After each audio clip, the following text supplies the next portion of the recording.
जय श्री कृष्णा। आप सभी को श्रावण मास के चौथे सोमवार की ढेरों शुभकामनाएं। प्रिय भक्तों, 4 तारीख को 4 अगस्त को सावन का चौथा सोमवार है, जिसका व्रत आप सभी सनातनी हम आप सभी करते हैं और पूजन भी करते हैं। आज के इस वीडियो के पीछे हमारा उद्देश्य यह है कि 4 तारीख को एकादशी के नियम लागू हो जाएंगे। कारण ये कि एकादशी के नियम यूं तो एक दिन पहले ही आरंभ हो जाते हैं। दूसरा, इस दिन एकादशी जो है वो प्रातःकाल आरंभ भी हो जाएगी, लग भी जाएगी। तो एकादशी के नियम लागू होने के कारण इस दिन आप भगवान शंकर को कुछ वस्तुओं को अर्पित नहीं कर सकते, क्योंकि एकादशी में कुछ ऐसी पूजा की वस्तुएं हैं जिनका प्रयोग वर्जित कहा गया है। इनका प्रयोग एकादशी के एक दिन पहले, एकादशी व्रत वाले दिन और उसके अगले दिन भी नहीं करना चाहिए। इसीलिए इस चौथे सोमवार पर भगवान शंकर की पूजा जब आप करेंगे तो आपको विशेष ध्यान देने की आवश्यकता है। यह जो भी जानकारियां आपको प्रदान की जाएगी वह शास्त्र अनुसार बताई जा रही है। जो पुराणों में लिखित है कि क्या क्या वस्तुएं इस दिन प्रयोग नहीं करनी चाहिए, उसके विषय में ही हम आपको अवगत कराएंगे। तो कौन सी हैं वो वस्तुएं जो इस दिन आप भगवान शंकर को अर्पित ना करें? उसमें से कुछ वस्तुएं तो ऐसी हैं जो बड़ी महत्वपूर्ण हैं, जिनके बिना शंकर भगवान का पूजन अभिषेक अधूरा रह जाता है। तो उनके स्थान पर क्या अन्य वस्तु है जिसको प्रयोग किया जा सकता है उसकी पूर्ति के लिए, यह बताया जाएगा। कैसे प्रयोग करना चाहिए यह बताया जाएगा। पूजा में कब कब कहाँ कहाँ किस किस वस्तु का प्रयोग करना है, किस विधि से प्रयोग करना है, इस सोमवार पर पूजन कैसे किया जाएगा, यह संपूर्ण जानकारी इस वीडियो के माध्यम से आपको प्रदान की जाएगी। तो आइए जानकारी आरंभ करते हैं। उससे पहले आपसे एक निवेदन है कि भगवान की जानकारी से संबंधित महत्वपूर्ण वीडियो है। वीडियो यदि थोड़ा सा भी अच्छा लगे तो कृपया एक बार लाइक अवश्य कर दीजिएगा और अधिक से अधिक लोगों के साथ शेयर कीजिएगा, जिससे कि वो लोग भी पाप करने से बच सकें। क्योंकि भगवान शंकर का व्रत सभी लोग पुण्य अर्जित करने के लिए करते हैं। अनजाने में यदि उन्होंने कोई ऐसी वस्तु अर्पित कर दी जो इस दिन नहीं करनी चाहिए तो उन्हें पाप लगेगा। तो आप उन्हें पाप से बचाने के लिए इस वीडियो को अधिक से अधिक लोगों के साथ शेयर करें, जिससे कि सभी लोग शास्त्रीय जानकारी प्राप्त कर पाएं और सही विधि से पूजन करें। उन वस्तुओं का प्रयोग ना करें जो एकादशी का नियम लागू होने के कारण अर्पित नहीं करनी चाहिए। भगवान नारायण कहते हैं कि जब कभी आप इस प्रकार की जानकारी के द्वारा किसी को पाप करने से बचाते हैं या रोकते हैं तो आपको उसका अथाह पुण्य प्राप्त होता है और नारायण की कृपा से आपके जीवन के दुखों का अंत होता है। तो आप इस पुण्य के भागीदार बनिए। इस वीडियो को अधिक से अधिक लोगों के साथ शेयर कीजिए। उन्हें भी बताइए कि किस प्रकार से क्या गलतियां इस चौथे सोमवार पर नहीं करनी है। फिर आपसे प्रार्थना करूंगा कि महत्वपूर्ण जानकारी है तो कृपया भेजिएगा, क्योंकि सभी सनातनी हम लोग सावन के चौथे सोमवार का व्रत करने जा रहे हैं, तो कोई गलती होनी नहीं चाहिए। अपने व्रत की सफलता के लिए और भगवान शंकर का आशीर्वाद प्राप्त करने के लिए कमेंट बॉक्स में अवश्य लिखिएगा जय शिव शंकर या ओम नमः शिवाय। भगवान शंकर की कृपा से आपकी मनोकामनाएं पूर्ण होंगी। आप देख रहे हैं देवभूमि ज्योतिष संस्थान का प्रतिष्ठित YouTube चैनल देवभूमि धार्मिक। हम यहाँ पर सभी व्रत और त्योहारों की सही शास्त्रीय जानकारी प्रदान करते हैं। ज्योतिष शास्त्र और पंचांग के आधार पर आपको बताते हैं कि कौन सी तिथि कब है, व्रत आदि कब करना है, क्या विधि है, क्या नियम है, क्या नहीं चढ़ाना है और कौन सा नियम लागू होगा। यदि आप सभी व्रत और त्योहारों की सही शास्त्रीय जानकारी समय से प्राप्त करते रहना चाहते हैं तो कृपया चैनल को अभी सब्सक्राइब कीजिए। जब आप सब्सक्राइब का बटन दबाएंगे तो वहाँ एक घंटी का निशान बना हुआ आएगा, उसको अवश्य प्रेस कीजिएगा, तभी आपको हमारे सारे वीडियोस प्राप्त होंगे। अन्यथा आपसे जानकारी छूट जाएगी। तो कृपया चैनल को सब्सक्राइब करें और बेल आइकन को प्रेस करें। आइए प्रिय भक्तों, जानकारी आरंभ करते हैं। प्रिय भक्तों, आने वाला जो सोमवार है जो 4 अगस्त को है, 4 अगस्त का जो सोमवार है श्रावण मास का चौथा सोमवार होगा। इसमें पूजा विधि में जो वस्तुएं अर्पित नहीं करनी है वो क्यों अर्पित नहीं करनी है, क्या क्या वस्तुएं हैं जो अर्पित नहीं करनी है, उसके विषय में हम आपको जानकारी प्रदान करते हैं। इसका सबसे बड़ा कारण है कि एकादशी व्रत जब होता है तो उसके कुछ नियम होते हैं। उन दिनों में कुछ ऐसी वस्तुएं होती हैं पूजा पाठ की जो भगवान को अर्पित नहीं की जाती हैं। भगवान को क्या, मनुष्य को अपने खाने पीने के प्रयोग में भी उनको नहीं लेना चाहिए, ऐसा शास्त्रों में विधान है और हम प्रत्येक एकादशी पर आपको बताते भी हैं। आप में से जो भी दर्शक हमें सदा सुनते हैं हमारे चैनल पर, तो आप जानते होंगे कि प्रत्येक एकादशी के जो नियम होते हैं ना, वो हम आपको बताते हैं। अब आप कहेंगे पंडित जी एकादशी का व्रत तो 4 तारीख को है ही नहीं, 5 तारीख को है, फिर 4 तारीख के सोमवार के व्रत में कौन से नियम, कैसे नियम? प्रिय भक्तों, एकादशी के जो नियम हैं आपको हम पहले भी बता चुके हैं कि एकादशी के नियम दशमी तिथि से आरंभ हो जाते हैं, अर्थात व्रत के एक दिन पहले से ही वो नियम आरंभ होते हैं। जो वस्तुएं नहीं अर्पित करनी होती हैं उनको भी एक दिन पहले ही। इसमें कुछ वस्तुएं ऐसी होती हैं जो केवल व्रत वाले दिन के लिए लागू होती हैं, जैसे चावल नहीं खाना है, ठीक है जी। तो ये केवल एकादशी वाले दिन के लिए है कि एकादशी के दिन आपको चावल नहीं खाने चाहिए। परंतु इसके अतिरिक्त ऐसी बहुत सी वस्तुएं हैं जिनका प्रयोग आपको दशमी तिथि को बंद कर देना होता है। उदाहरण स्वरूप मैं आपको बताता हूं, जैसे कि कांसे के पात्र का प्रयोग। अब कांसे का जो पात्र है वो बहुत सारे स्थानों पर पूजा पाठ में भी प्रयोग में आता है, और कांसे के पात्र से भगवान शंकर को जल भी चढ़ाया जाता है, और कांसे के पात्र से भगवान को भोग भी अर्पित किया जाता है। भिन्न भिन्न प्रयोग हैं कांसे के, परंतु शास्त्र ये कहते हैं कि आपको कांसे के पात्र का प्रयोग दशमी तिथि को त्याग देना चाहिए। ऐसी बहुत सी ऐसी वस्तुएं हैं जो भगवान के अभिषेक में प्रयोग की जाती हैं, परंतु वो वस्तुएं एकादशी नियम के कारण प्रतिबंधित हो जाती हैं। अब आप ये कहेंगे जी, एकादशी व्रत के नियम के कारण अगर वो प्रतिबंधित हैं तो सोमवार में क्यों ना अर्पित करें? क्योंकि उन वस्तुओं का भगवान से लेना देना नहीं है कि भगवान विष्णु की पूजा है तो आप उनको प्रयोग ना करें। उन वस्तुओं का उस दिन पर उपयोग ही नहीं करना चाहिए, ऐसा शास्त्र कहते हैं कि यदि आप उन वस्तुओं का उस दिन पर उपयोग करेंगे तो वह आपके लिए कभी भी मंगलकारी नहीं होगा। वो वस्तुएं एकादशी वाले दिन या एकादशी से एक दिन पहले दशमी वाले दिन आपको प्रयोग नहीं करनी चाहिए, ऐसा शास्त्रीय विधान है। ये सभी वस्तुएं एक एक करके मैं आपको पूजा विधि बताता हूँ सोमवार की, और फिर वहाँ साथ के साथ आपको बताता जाता हूँ कि कौन सी वस्तु आपको प्रयोग नहीं करनी है और उसके स्थान पर और क्या वो वस्तु है जिसको आप प्रयोग कर सकते हैं, उपयोग कर सकते हैं, जिससे कि आप पूजा पाठ भी ठीक से कर पाएं। मैं केवल ये बता दूं कि ये उपयोग नहीं करना है तो ये कौन बताएगा कि उसके स्थान पर उपयोग क्या करना है? क्योंकि सावन का चौथा सोमवार बड़ा सोमवार है और उसका विधि विधान से पूजन करना अत्यंत आवश्यक है, उसका विधि विधान से व्रत आदि करना अत्यंत आवश्यक है। आइए आरंभ करते हैं। सबसे पहले सोमवार का जो व्रत आप कर रहे हैं, श्रावण मास सोमवार का, चाहे वो किसी भी मंगल कामना की पूर्ति के लिए कर रहे हों, केवल सावन के 4 सोमवार कर रहे हों, चाहे 16 सोमवार कर रहे हों, चाहे पाशुपति व्रत कर रहे हों, सभी प्रकार के जो सोमवार के व्रत हैं उन सभी पर यह नियम लागू होगा। ये एक बात मैं आपको बता दूं। तो सोमवार के दिन 4 अगस्त को आपको सूर्योदय से पहले उठना चाहिए। उठने के बाद स्नान आदि से निवृत्त होकर स्वच्छ वस्त्र धारण कीजिए। ध्यान दीजिएगा कि सोमवार का जो व्रत है ना, उसमें ब्रह्मचर्य का पालन करना है, शुद्धि का ध्यान रखना है। अब इसमें बाल धोने की जो प्रथा है उसके विषय में बताता हूँ। कुछ प्रांत ऐसे हैं जैसे पंजाब, दिल्ली, यहाँ पर सोमवार के दिन जब आप श्रावण के सोमवार का व्रत करते हैं तो बाल धोने में कोई मनाही नहीं है, उत्तम कहा जाता है। वहीं कुछ प्रांत ऐसे हैं जैसे हरियाणा में, राजस्थान में, एमपी में, वहाँ पर सोमवार के दिन बाल धोना शुभ नहीं माना जाता है। तो ये आपको मैं कहता हूँ कि अगर आपके यहाँ ये प्रथा है तो प्रथा के अनुसार आप चल सकते हैं, अन्यथा आप सोमवार को बाल धोइए, क्योंकि भगवान की जब व्रत कर रहे हैं ना तो व्रत वाले दिन शुद्धि पूर्ण रूप से होनी चाहिए। तो आप सुबह स्नान आदि कीजिए, स्वच्छ वस्त्र धारण कीजिए, बाल धोइए, सर से आप स्नान कीजिए। यूपी के कुछ प्रांतों में भी सोमवार के दिन बाल धोना उचित नहीं माना जाता, पर पुनः कहूँगा कि व्रत जो है वो बहुत बड़ा होता है। सावन के सोमवार का व्रत है तो शुद्धि के लिए आप अपने बाल धोइए। अगर आपको वहम लगता है तो थोड़ा हल्का पानी सर के ऊपर लगा लीजिए। स्नान आदि से निवृत्त होने के बाद अब आपको भगवान का पूजन करना चाहिए। अगर आपका नियम है और आप दे सकते हैं तो सूर्य देव को जल देना अत्यंत मंगलकारी होता है, और माता तुलसी को जल देना भी अत्यंत कल्याणकारी है। सोमवार का दिन है, आप दोनों पे ही जल दे सकते हैं। और अगर मंदिर जाते हैं तो पीपल देवता को भी जल दीजिए, क्योंकि सभी देवताओं का वास उन पर माना जाता है। अब हम व्रत पूजन आरंभ करेंगे। सोमवार व्रत पूजन हमने आपको निश्चित रूप से बता दिया है कि आपको 4 तारीख को सावन के सोमवार के साथ एकादशी का व्रत नहीं करना है। बहुत सारे लोग जो हैं आप में से सवाल कर रहे थे, क्योंकि एकादशी जो है इस दिन 11:41 पर आरंभ हो जाएगी, परंतु शास्त्रीय विधान ये कहता है कि दशमी वेधा एकादशी कभी भी नहीं करनी चाहिए, अर्थात जिस दिन सूर्य के मुख से दशमी तिथि हो।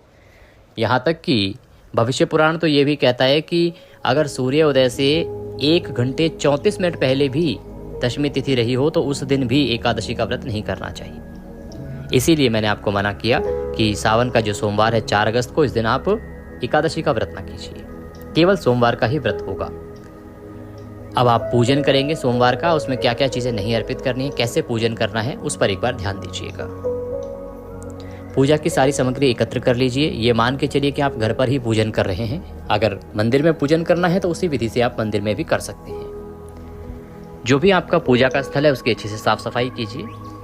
पूजा के लिए सामग्री एकत्र कीजिए। सामग्री के रूप में आपके पास क्या होना चाहिए? सबसे पहले तो भगवान का कोई चित्र होना चाहिए, प्रतिमा होनी चाहिए, और अगर शिवलिंग आपके पास है तो बहुत उत्तम है। उनको स्थापित करने के लिए या तो चौकी लीजिए, और जो शिवलिंग है शिवलिंग को किसी पात्र में रखेंगे जिससे कि वो जल आप अर्पित करेंगे वो इधर उधर फैले नहीं, तो वह पात्र लीजिए। रौली मौली, पान सुपारी, लौंग इलायची, धूप दीप, नैवेद्य, फूलों की माला, इत्र, जनेऊ, भगवान को अर्पित करने के लिए पंचामृत बनेगा, शुद्ध जल, गंगा जल, अक्षत और चंदन। ये सारी सामग्री है जो आपने एकत्र करनी है इस पूजन के लिए। सारी सामग्री एकत्र कीजिए। एक तांबे का लोटा लीजिए, उसमें पहले थोड़ा गंगा जल भरिए, फिर शुद्ध जल भरिए। उस लोटे को लेकर बैठ जाइए। सबसे पहले सामग्री का और स्थान का शुद्धिकरण किया जाएगा। मैं आपको बता दूं कि ये जो विधि बता रहा हूं मैं शास्त्रीय विधि बता रहा हूं, जैसे शास्त्रों में लिखा है। कभी भी यदि आप किसी भी योग्य ब्राह्मण से मंदिर में जाके भी आप पूजन करवाएंगे कि शिवलिंग का अभिषेक कराना है तो वो इसी विधि का उपयोग करेंगे। सबसे पहले शुद्धिकरण किया जाता है।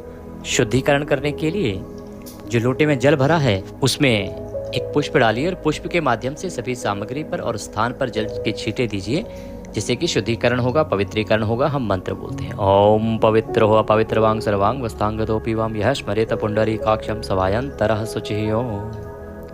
इस प्रकार से मंत्र पढ़ के आपने स्थान को शुद्ध किया है, पवित्र किया है सामग्री को। ये एक आवश्यक प्रक्रिया है। इससे जो सामग्री आप भगवान को अर्पित करने के लिए लाए हैं ना, क्योंकि सामग्री पर अनेकों प्रकार के हाथ लगते हैं जब वो बन रही है, पैक हो रही है, किसी के द्वारा दी जा रही है, ट्रांसपोर्ट हो रही है, तो भगवान को चढ़ाने से पहले उसका शुद्धिकरण आवश्यक है। शुद्धिकरण करने के बाद अब आप भगवान की चौकी लगाइए। चौकी पर सफ़ेद वस्त्र है तो वह बिछाइए।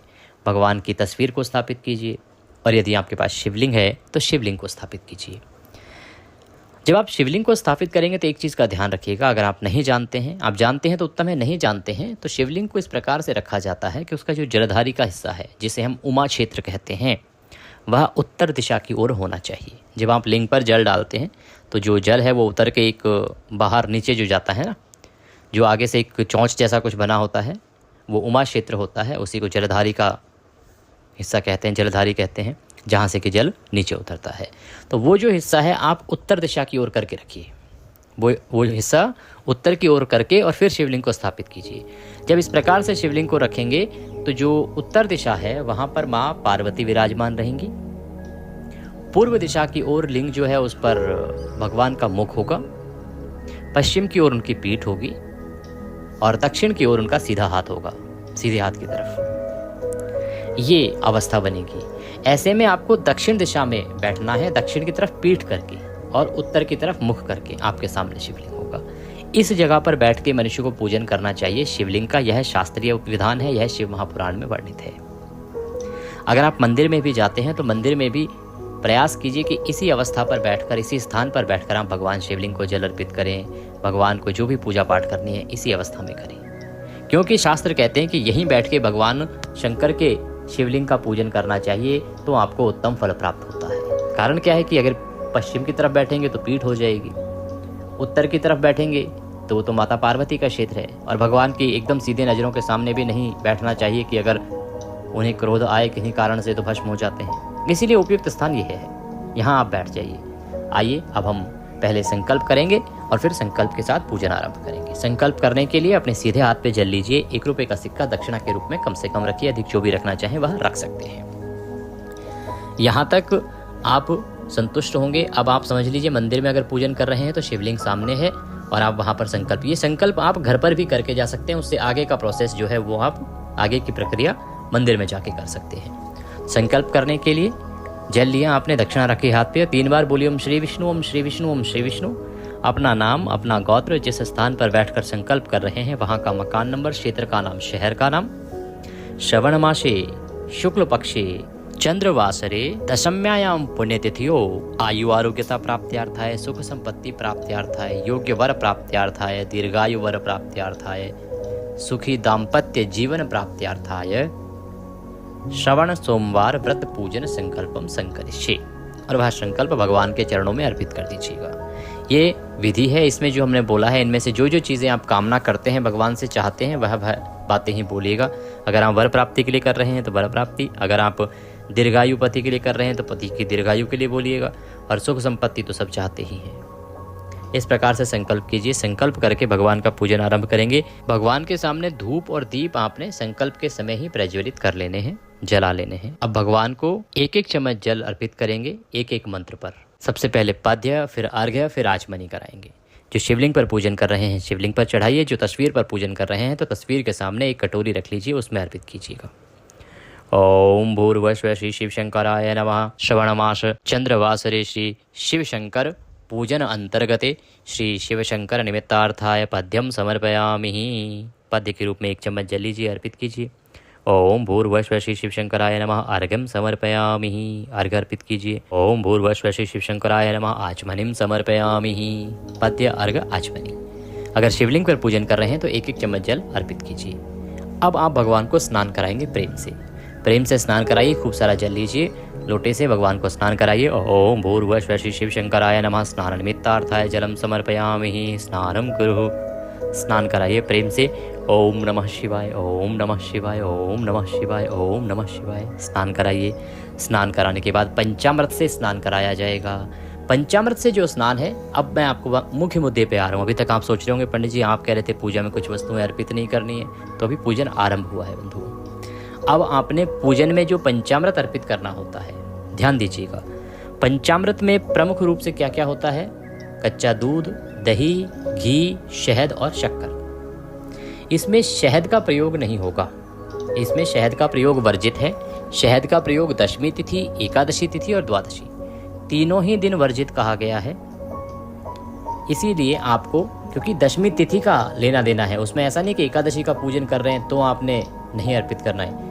दशमी तिथि जिस दिन होगी उस दिन आपको शहद प्रयोग नहीं करना चाहिए, खाने में भी प्रयोग नहीं करना चाहिए। इस नियम को वैसे ही पालन कीजिए जैसे आप चावल ना खाने का नियम मानते हैं।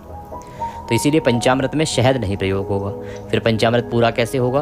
उसके स्थान पर आप गंगा जल डाल दीजिए, थोड़ा सा गंगा जल लीजिए, गंगा जल डाल दीजिए, उसमें पंचामृत बनाइए। पंचामृत से भगवान को अभिषेक कराइए। अगर आप प्रतिमा पर पूजन कर रहे हैं, अर्थात शिवलिंग पर पूजन कर रहे हैं, तो अच्छे से नहलाइए। अगर तस्वीर पर पूजन कर रहे हैं तो पंचामृत को फूल पर लगा लीजिए और भगवान को अर्पित कीजिए। ओम भूर्भुवः श्री शिव शंकराय नमः। पंचामृत स्नान निमित्तार्थाय पंचामृतम समर्पयामि। पंचामृत अर्पित कीजिए, पंचामृत से नहलाइए भगवान को। ओम नमः शिवाय, ओम नमः शिवाय, ओम नमः शिवाय, ओम नमः शिवाय।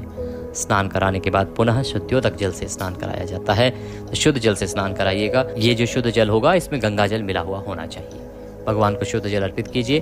ओम भूर्भुवः श्री शिव शंकराय नमः। शुद्धोदक स्नान निमित्तार्थाय शुद्ध जलम समर्पयामि। शुद्ध जल अर्पित कीजिए भगवान को। शुद्ध जल से नहलाने के बाद भगवान को जनेऊ अर्पित करेंगे। जनेऊ अर्पित कीजिए। जनेऊ को रौले कुमकुम आदि से तिलक लगा लीजिएगा। ओम भूर्भुवः श्री शिव शंकराय नमः। यज्ञोपवीतम समर्पयामि। यज्ञोपवीत अर्पित कीजिए। भगवान को वस्त्र अर्पित करेंगे। वस्त्र के रूप में मौली का टुकड़ा तोड़िएगा और वह अर्पित कीजिएगा, मौली वस्त्र के रूप में। ओम भूर्भुवः श्री शिव शंकराय नमः। वस्त्रम समर्पयामि। वस्त्र अर्पित करने के बाद इत्र लगाएंगे, तो इत्र को फूल पर लगा लीजिए और वह भगवान को अर्पित कीजिए। ओम भूर्भुवः श्री शिव शंकराय नमः। इत्रम समर्पयामि। इत्र अर्पित कीजिए। इत्र लगा के भगवान को तिलक लगाएंगे। भगवान शंकर को त्रिपुंड बनाएंगे आप, और वो भी चंदन से बनाएंगे। अगर शिवलिंग पर पूजन कर रहे हैं तो पूर्व दिशा की ओर बनाएंगे, ध्यान रखिएगा। त्रिपुंड बनाइए भगवान को। ओम भूर्भुवः श्री शिव शंकराय नमः। तिलकम समर्पयामि। प्रेम से भगवान को तिलक कीजिए। आप तस्वीर पर पूजन कर रहे हैं तो तस्वीर पर लगाइए, और शिवलिंग आपके पास है, शिवालय में आप हैं, तो अवश्य ही भगवान को त्रिपुंड पूर्व दिशा की ओर मुख समझ के ही लगाना चाहिए कि पूर्व दिशा की ओर भगवान का मुख है, और वहीं पर आपको त्रिपुंड बनाना है भगवान का। त्रिपुंड बना के भगवान को फूलों की माला पहनाएंगे आप, पुष्प अर्पित करेंगे। ओम भूर्भुवः श्री शिव शंकराय नमः। पुष्पम समर्पयामि। माल्यार्पणम कुरुहु। माला अर्पित कीजिए भगवान को प्रेम से। माला है तो माला पहनाइए, पुष्प है तो पुष्प अर्पित कीजिए। बिल्व पत्र चढ़ाइए भगवान को। बिल्व पत्र लीजिएगा, बिल्व पत्र चढ़ाइएगा। बिल्व पत्र को इस प्रकार से चढ़ाना कि उसकी जो चिकनी सतह है ना, वो स्पर्श करती हुई हो भगवान को। शिवलिंग का जो लिंग है, लिंग पर वह टच होनी चाहिए। इस प्रकार से आप बिल्वपत्र चढ़ाइएगा। ओम भूर्भुवः श्री शिव शंकराय नमः बिल्वपत्रम समर्पयामि। बिल्वपत्र अर्पित कीजिए। बिल्वपत्र अर्पित करने के बाद भांग धतूरा आदि यदि आपके पास सामग्री है तो वह भी चढ़ा दीजिए। अगर आप भस्म लाए हैं तो भगवान को, भोले बाबा को भस्म लगाइए। बाकी जो आप शिवालय में पूजन कर रहे हैं तो गणेश जी महाराज को, कार्तिकेय जी को, माता पार्वती को और नंदीश्वर जी को, इनको भी बारी बारी जो सामग्री है वह अर्पित करते जाइएगा। जल दे दीजिएगा। जल देने के बाद दुग्ध स्नान, पंचामृत स्नान करा दीजिएगा।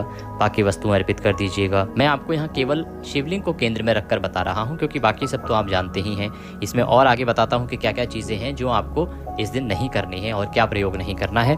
तो भगवान को पुष्प अर्पित करने के बाद, भस्म लगाने के बाद अब आपने भगवान को धूप दिखानी है और दीप दिखानी है। ओम भूर्भुवः स्वः श्री शिव शंकराय नमः धूपम अर्पयामि। ओम भूर्भुवः स्वः श्री शिव शंकराय नमः दीपम दर्शयामि।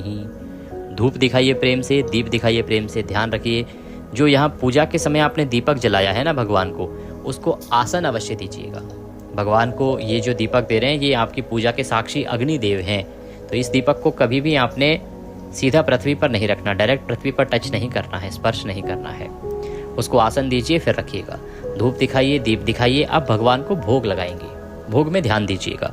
भोग में क्या करते हैं कि सोमवार के व्रत में चने की बर्फी, चने से बनी हुई किसी मिठाई का भोग लगाया जाता है। लेकिन इस दिन आपको चने से बनी हुई किसी भी वस्तु का प्रयोग नहीं करना है, क्योंकि चने का प्रयोग एकादशी के एक दिन पूर्व वर्जित है, दशमी तिथि को वर्जित है। तो आप चने का प्रयोग ना कीजिएगा। चने की बर्फ़ी अगर आपके पास है या बेसन की बर्फ़ी आपके पास है तो उसका भोग, बेसन का लड्डू अगर आपके पास है तो उसका भोग आज आप भगवान शंकर को ना लगाएं, ये आप ध्यान रखिएगा। इसके अतिरिक्त कोई मिठाई लीजिए, फल ले लीजिए। अगर मिठाई ना हो तो, कोई भी कन्फ्यूज़न हो, फल ले लीजिए।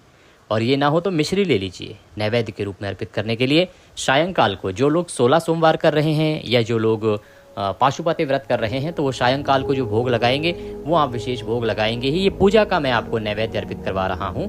जो सायंकाल को आप भोग लगाते हैं, जो 3 हिस्से बनते हैं वो आप अपने अनुसार बनाइएगा, लेकिन उसमें भी चने से बनी हुई किसी भी वस्तु का प्रयोग आज नहीं होगा। और चने, क्योंकि चने से ही बेसन बनता है तो बेसन भी आ गया कि बेसन से बनी हुई या चने से बनी हुई किसी भी वस्तु का आज के दिन आपने भगवान को अर्पण नहीं करना है। तो इस प्रकार से नैवेद्य अर्पित कीजिए। ओम भूर्भुवः स्वः श्री शिव शंकराय नमः नैवेद्यम समर्पयामि।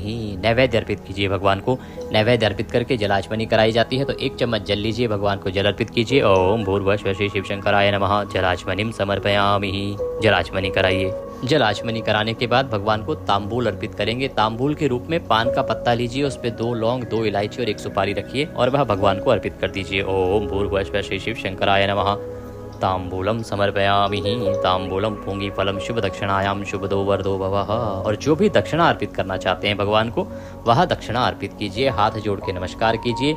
आज की सोमवार के, श्रवण मास का जो सावन का सोमवार है, उसकी व्रत कथा सुनिए। आपके इसी चैनल पर कथा सुनाई जाती है। जो सही कथा है वह हम सुनाते हैं, क्योंकि ये एक प्रतिष्ठित ज्योतिष संस्थान का चैनल है। साथ में शिव शास्त्र नाम सुनिएगा, इससे आपके व्रत का फल कई गुना अधिक बढ़ जाएगा। वो भी हम कथा के साथ ही अपलोड करते हैं। कथा और शिव शास्त्र नाम दोनों आपको एक ही वीडियो में मिल जाएंगे। श्रवण कीजिए, भगवान की आरती कीजिए और आरती करने के बाद नियमों के अनुसार अपने दिन को व्यतीत कीजिएगा। नियमों में है ब्रह्मचर्य का पालन। ब्रह्मचर्य के अतिरिक्त किसी के साथ वैर भाव नहीं रखना, क्रोध नहीं करना, किसी का अहित नहीं करना। इस दिन आपको पर निंदा नहीं करनी है, चुगली आदि नहीं करनी है, अन्यथा व्रत का फल क्षीण हो जाता है। संभव हो तो सायंकाल को भगवान का कीर्तन कीजिए थोड़ा सा, और नियमों के अनुसार सायंकाल का जो प्रदोष काल का पूजन है उसको अवश्य कीजिएगा। अधिक कुछ ना कर पाए, केवल भगवान को 1 लोटा जल ही अर्पित कर दीजिएगा। लेकिन सायंकाल को प्रदोष जो पूजन है वह कल्याणकारी होता है। जो 16 सोमवार कर रही हैं माताएं बहनें या पशुपति व्रत कर रही हैं, उनको सायंकाल को ही भोग लगाना है भगवान को। जो 3 हिस्से होंगे, 1 हिस्सा भगवान का, 1 बांटना है और 1 स्वयं ग्रहण करना है। मीठे का ही भोग लगेगा, मीठा ही बनाना है। एकादशी का व्रत आज आप नहीं कर सकते हैं, इसलिए नहीं करना है। बात करें कि आपने व्रत खोलना कब है। व्रत जो खुलेगा ना, ये व्रत खोला जाता है, नक्त व्रत होता है ये। तो जो नक्त व्रत है वह सूर्यास्त के 1.25 घंटे बाद खुलता है। तो जब भी आपके यहाँ सूर्यास्त हो, क्योंकि सभी शहरों में सूर्यास्त का समय अलग अलग होता है, आप अपने शहर का ज्ञात ना कर पाएं तो हमें कमेंट बॉक्स में लिख के पूछ लीजिएगा। हम आपके शहर का बता देंगे कि आपने किस समय व्रत खोलना है। पर यह व्रत खुलता है जी सायंकाल को सूर्यास्त के 1.25 घंटे बाद, तो उसके अनुसार ही ये व्रत आपने खोल लेना है। अगले दिन आपने एकादशी का व्रत करना है। ध्यान दीजिएगा कि एकादशी का जो व्रत है वह अगले दिन आरंभ होगा। अब क्योंकि सोमवार का जो व्रत है उसका तो एक प्रकार से पारण जो है सोमवार के सायंकाल को ही हो जाता है, तो आप एकादशी के दिन जिस विधि से पूजन करते आए थे उसी विधि से पूजन कीजिएगा। बाकी हम आपके लिए इसके एक विशेष वीडियो लेके आ रहे हैं, उसमें देख लीजिएगा। जो थोड़े बहुत आमूल चूक परिवर्तन होंगे तो वो आपको उसमें समझा दिए जाएंगे। कुछ चीज़ों का ध्यान रखिएगा। आज कांसे के पात्र का प्रयोग ना भगवान को भोग में लगाना है, ना पूजन में, ना जल अर्पण में। दूसरा, भगवान को जो पंचामृत आप अर्पित करेंगे उसमें शहद का प्रयोग नहीं करना है, भूल के भी नहीं करना है। तीसरा, भगवान को जो भोग लगेगा उसमें चने का प्रयोग नहीं करना है, चने की किसी वस्तु का प्रयोग नहीं करना है। अन्य जो लोग, पारिवारिक लोग जो व्रत नहीं करते हैं, आज मसूर की दाल नहीं खानी चाहिए, आपको ध्यान दीजिएगा। आपको हरी पत्तेदार सब्जियां नहीं खानी चाहिए, बैगन और मूली दोनों ही वर्जित है, इसका विशेष रूप से ध्यान कीजिएगा। ये आज आपको भगवान को भी अर्पित नहीं करनी चाहिए। वैसे तो श्रावण मास में बैगन पहले ही हमने वर्जित बताया है। तो ये वो कर्म हैं जो इस सोमवार को आपने नहीं करने हैं। भगवान की पूजा में ये 3 चीज़ें बहुत महत्वपूर्ण हैं: भगवान का भोग, भगवान को पंचामृत से अभिषेक और पात्र का चुनाव। ये अगर गलत हुए तो आपकी पूजा व्यर्थ हो जाती है। इसीलिए अधिक से अधिक लोगों के साथ इस वीडियो को शेयर कीजिए, जिससे कि सभी लोग गलती करने से बचें और ईश्वर की कृपा प्राप्त कर सकें। भगवान शंकर सब पर कृपा करें। चैनल पर नए हैं तो सब्सक्राइब करते जाइए, जिससे कि सही जानकारियां समय से आप प्राप्त कर सकें, क्योंकि हम प्रत्येक त्योहार को बड़ी बारीकी से देखते हैं और एक एक उसकी जो विशेषता है उसके अनुसार आपको जानकारी प्रदान करते हैं। भगवान सब पर कृपा करें। हर हर महादेव।